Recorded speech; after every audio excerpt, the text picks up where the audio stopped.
money can really create a lot of emotional harm in our life if we let it. So, just like allowing personal space in our relationships, financial freedom can also come into knowing when to step back, when to allow yourself some room to try some things, to make some mistakes, to diversify your mistakes. Hi, everybody. Welcome. Welcome to the Prairie Fire Podcast.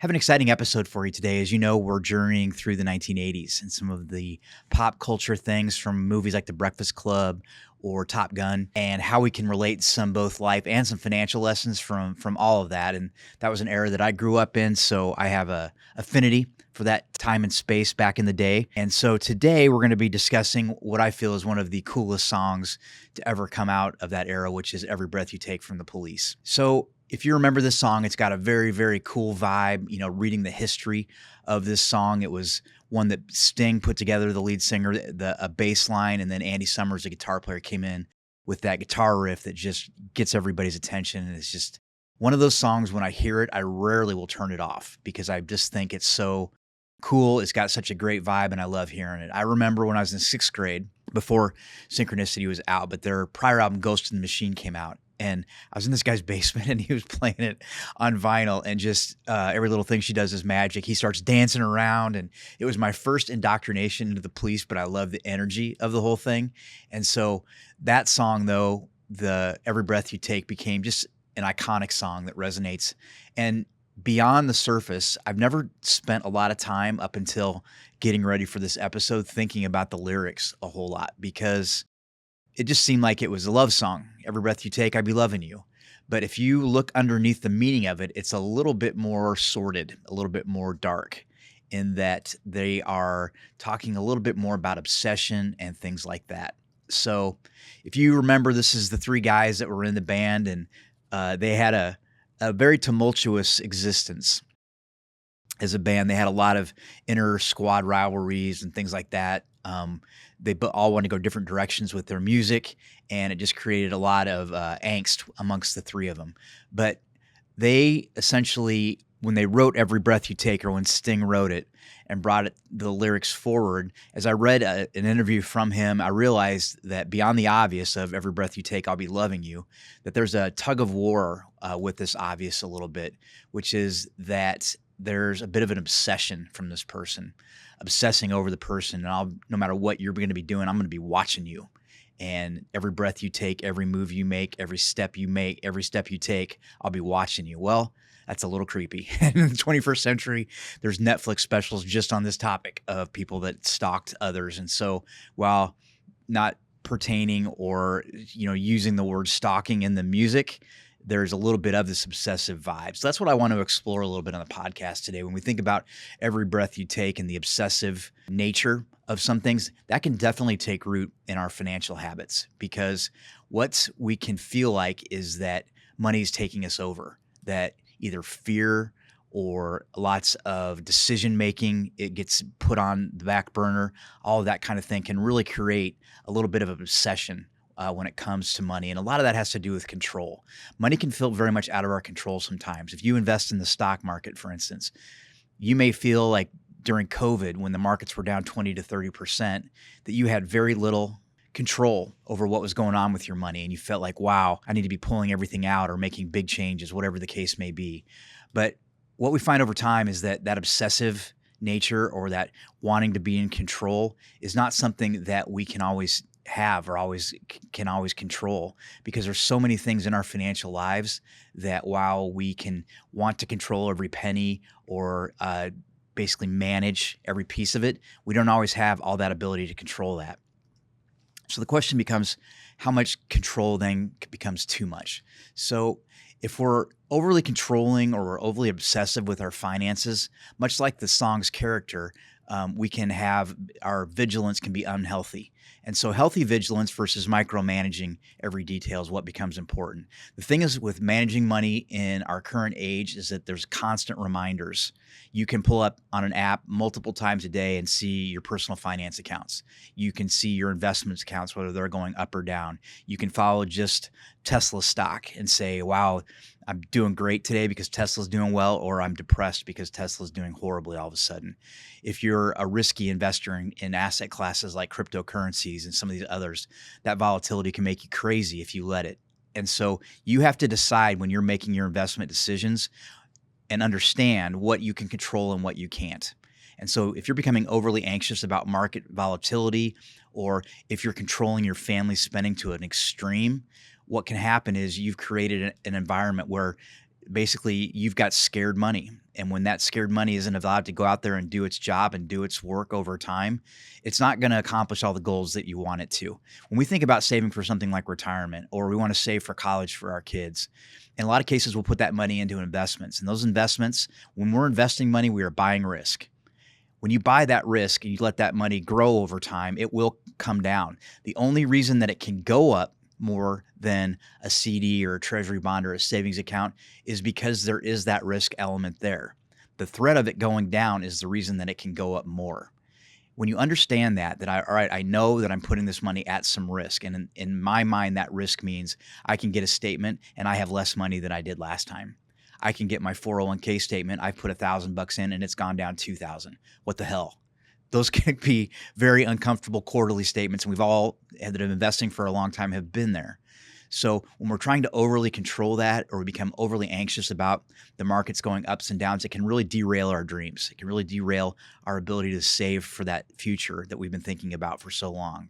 So overly controlling, you can also then build up large amounts of money over time. You really want to control your family's spending, for instance, and say, no more Amazon. We're going to cut the Wi-Fi. We're going to make big cuts in our family so that we can have more to sock away. Now, saving, of course, is a great thing and something that we all need to be doing and taking care of our savings accounts. But if we're taking that to an extreme where we're limiting what everybody's doing in our family, and we're having just a lot of scarcity issues that we're really concerned about, that can really become create a lot of angst for our family. And then your fear gets deployed onto your family, gets deployed into their financial decision-making, all of that kind of thing. What I want to look at now is the bright side of taking something simple and making it great. I put this picture of Sting up in the corner. If you've seen the video to Every Breath You Take, he plays a stand-up bass. Now, you don't normally see this instrument in rock and roll videos or rock and roll culture in general. It's more of a classical instrument. And so when he does this and you see him singing that song and they have the black and white fading in and out of the screen, it's pretty fascinating. And it creates a vibe of just, it's chill. And it also then drives home that theme of this song is I'm watching you. And so what I think this brings to bear is making simple into something great. We can do the same thing when we take a look at our financial life. We can take bad financial decisions, things that we've made very complicated and overly complex, and try to find to simplify them. A lot of times if we create a wheel of, I don't know what to do, I don't know what to do, I don't know what to do, we obsess over what could be a financial mistake, and then we end up doing nothing.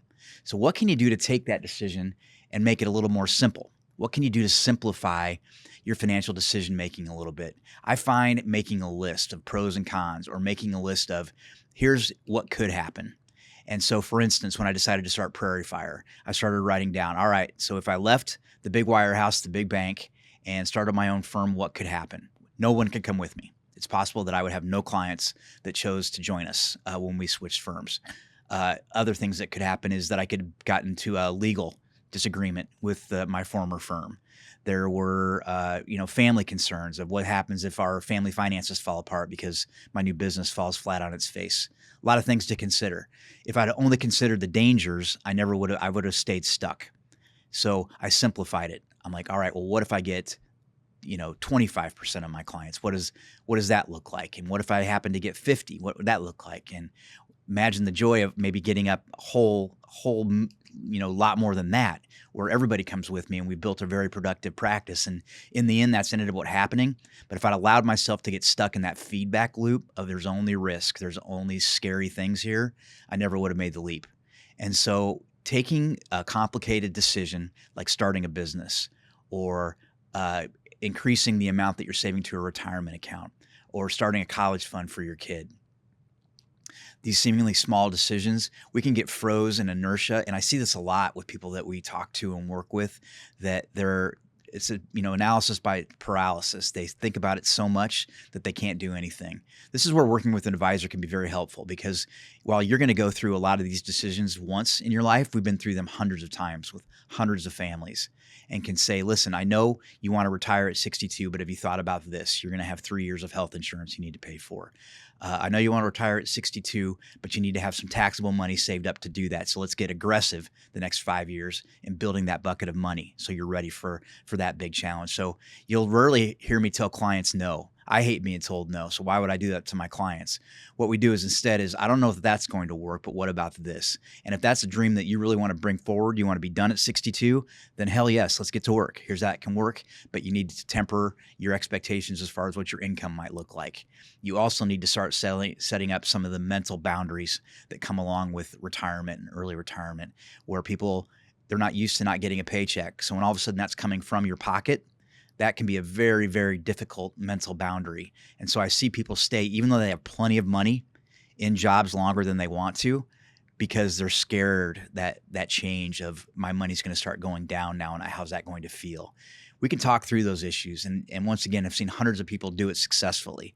So finding the way to do that, finding the way to accomplish these difficult tasks and making them simple can be a huge way to get yourself out of the way and really create a new, some financial freedom. All right. The other thing when you have an obsessive person chasing you, or when you're feeling obsessive yourself, is that it's hard to set up boundaries. But that can be a great way to overcome some of these issues, like, I don't know what to do, I'm stuck, where do I start?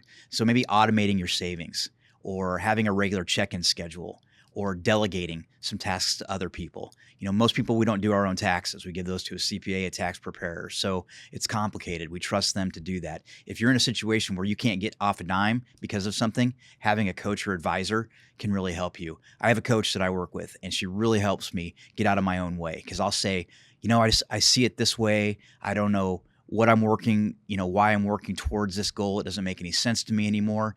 And she can take me back to, well, here's what you said, and here's what you were thinking. And if you want X, Y, and Z, these are the proper steps to get there. And so just really helpful to get out of your way. And so I find that having those boundaries with somebody, helping me have other people set those boundaries, can be really helpful. So one of the messages in the song is, my poor heart aches with every step you take. And so this underlying message about constantly monitoring ourselves and all of that can create a life that feels suffocating.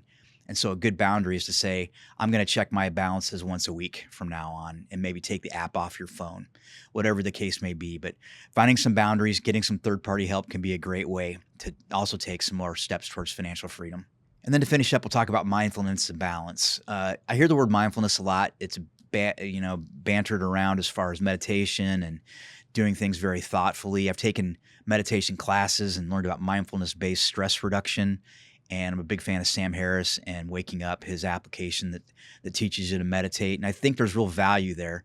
And I think when we're having a very angsty time, especially, money can create an angsty season in our life for sure. If we're feeling like we're not making what we should, we're not accomplishing the things that we should, money can really create a lot of emotional harm in our life if we let it.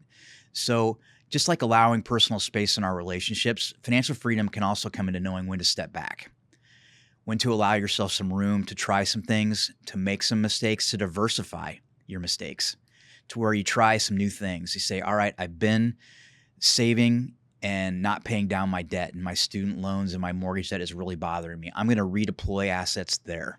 I'm going to start working down this debt. I'm going to pay off this credit card so that I'm feeling like I really been making some progress. So once again, trying some new things. If you're going to start a new business, start a new investment plan, understand you're going to make some mistakes along the way. You diversify those by applying them in a lot of different areas of your life. But that goes back to boundaries. But mindfully accepting your money, your financial situation, understanding this is where I am right now. I'm not going to beat myself up for it. It is what it is. I remember when my kids were young and we were just kind of getting started as a family. I was working as a banker. I wasn't, my salary I felt was relatively low. I thought my friends were all out achieving me. And I spent so much time obsessing about what they were doing. I would read the Wall Street Journal repetitively to see what younger, people my age in their 30s at this point were doing to succeed. And as the older I've got into my 50s now, I realize less and less how that stuff is just does not matter and isn't important. And so finding some balance in that area, approaching it a little bit more mindfully has really helped me. And I see it with my clients that have said, I've been trying for years to keep up with X, Y, and Z, or I see my neighbor buy a new boat and I just don't care anymore. I'm going to do what I do that makes me happy, that's the right thing for my family, and get to work on those kind of things. So every breath you take, every move you make, every step you take, I will be watching you. And so the themes of this song are as impressive as the rhythm.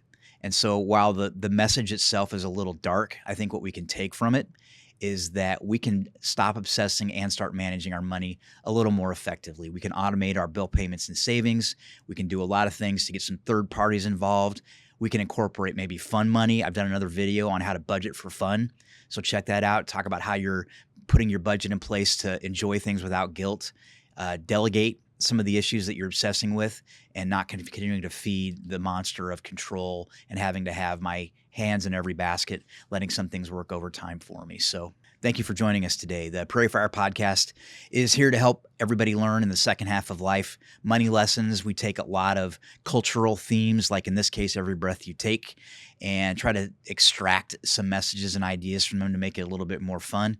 But we're all about working with our families and engaging with them in a way that makes them feel special and understand that money can have meaning, and building a good financial plan always has meaning at the center of it. So if you want to learn more about us, check us out at pfwplanning.com.